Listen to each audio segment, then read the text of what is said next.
Man, oh man, it has been a long day. I am tired, but it is deserved that I come on here and eat some crow. I have to. You know, RB is down bad when he comes on without an intro. And here we are, and we have to discuss very briefly what transpired last night. But really the reason I'm making this video is because I need to send a message to Joel Embiid, to the Philadelphia 76ers, and to this entire organization. So we'll get into that, but we need to start off by talking about Nikola Jokic and the Denver Nuggets. I was wrong. I was 100% wrong about Jokic and about the Nuggets. I'm a man of my word, and, you know, in this industry, sometimes you're right, sometimes you're wrong.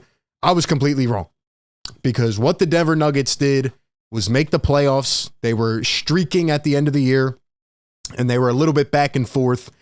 And, you know, obviously, let's speak the facts here. The Denver Nuggets played the Timberwolves, Suns, Lakers, and the Miami undrafteds in the playoffs. Did they play the best competition? No, but they handled their business, and the reason they were even in that position is because they handled business all year long. The Denver Nuggets proved to be the best team. They were the most sound. They weren't the most flashy, but they were compound. They were structured. They were built the right way. They followed their own process, and they got it done.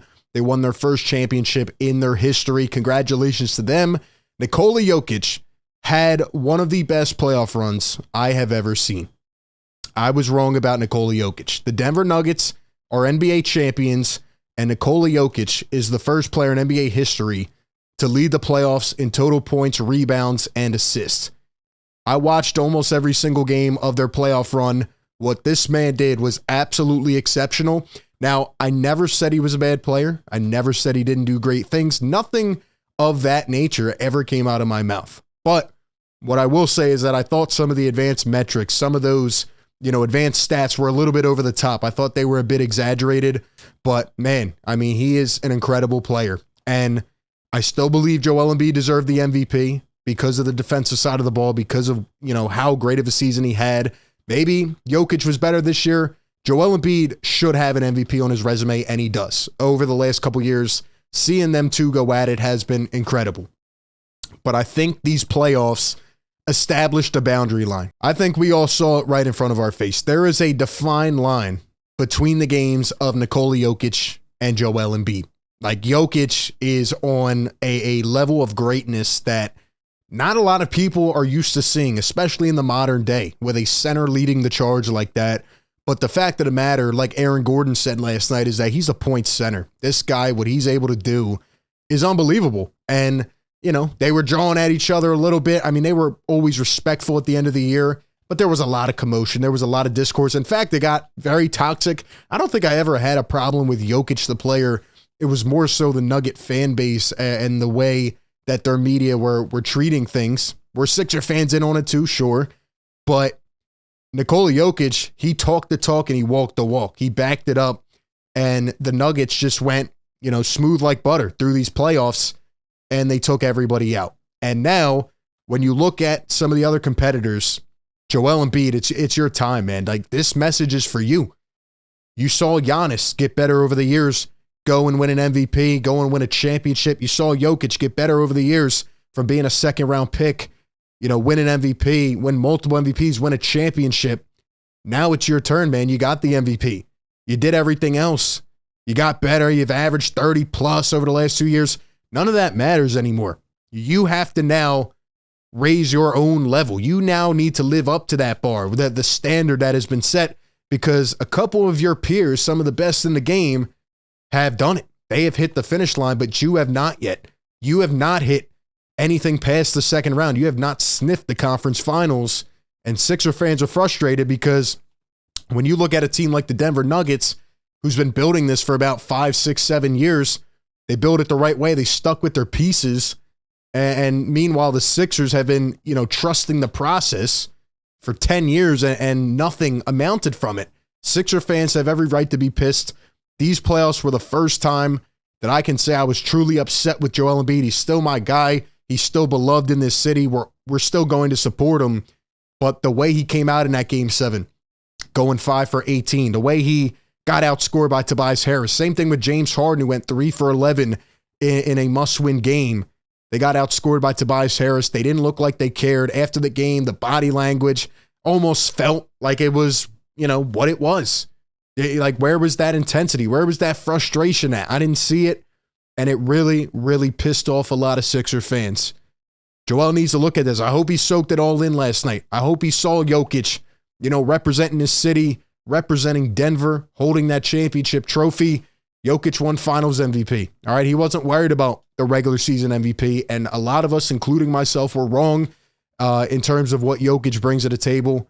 And, even if Joel goes out next year and he averages 25, but maybe he averages, 11 to 12 assists or 13 rebounds or whatever it may be, he needs to elevate his game in other ways, which Nick Nurse has talked about. Obviously, we talk about this team every day, and there's a lot being said from Nick Nurse, even from Doc Rivers, a lot that we need to get into. But right now, at this point in time, I hope Joel Embiid is using this as pure motivation. The other thing I want to say, couple things regarding the Sixers organization. You just saw that a team in this day and age won the right way without building a super team. Right? The Denver Nuggets defied what has been the standard. They didn't go out and buy 3 superstars and try to pair them together like everybody has been trying to do. And of course, it was a weird year. I don't think there was really a juggernaut. I think there were a lot of injuries, things like that. But nobody's going to remember that. When they look back, they're going to say the Nuggets had a great perennial championship run.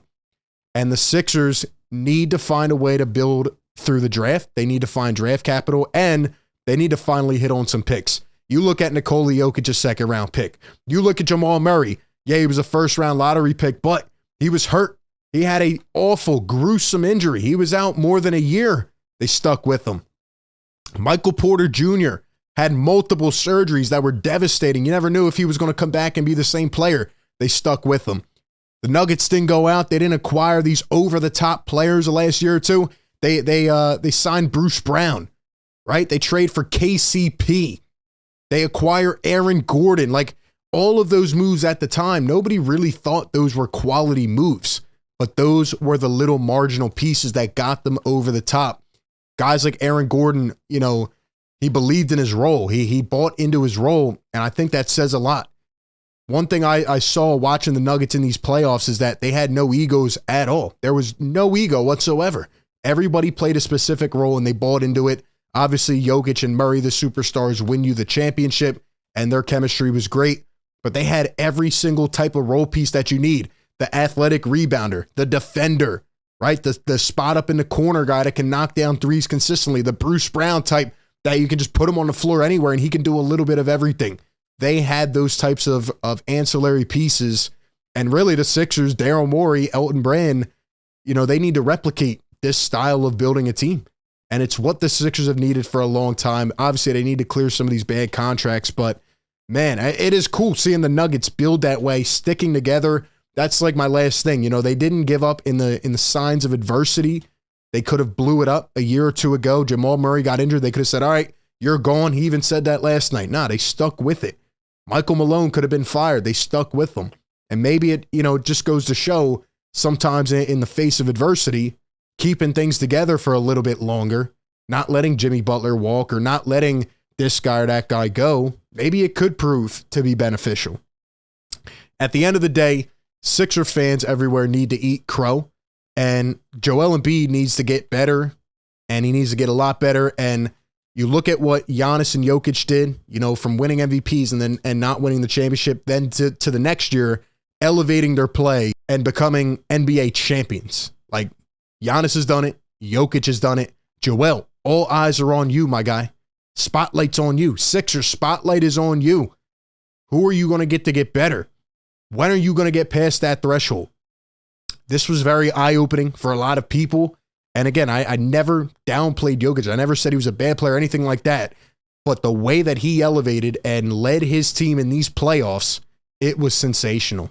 It was absolutely incredible. And now the Denver Nuggets can sit back and they can talk all the smack that they want because they are NBA champions. So, I mean, it was an inspiring run for sure. And the Sixers need to look at this from every angle. And I think a lot of teams are, not just the Sixers, a lot of teams are going to try to replicate what the Denver Nuggets did.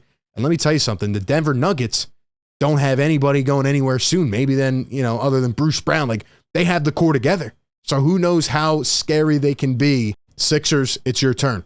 What are you going to do about it? That's all I got. Let me know your thoughts down below. Appreciate everybody for tuning in. As always, stick with me through this offseason. We'll see what the Sixers can do. Hit the like button, comment, and subscribe, and I'll catch you on the next one. Peace.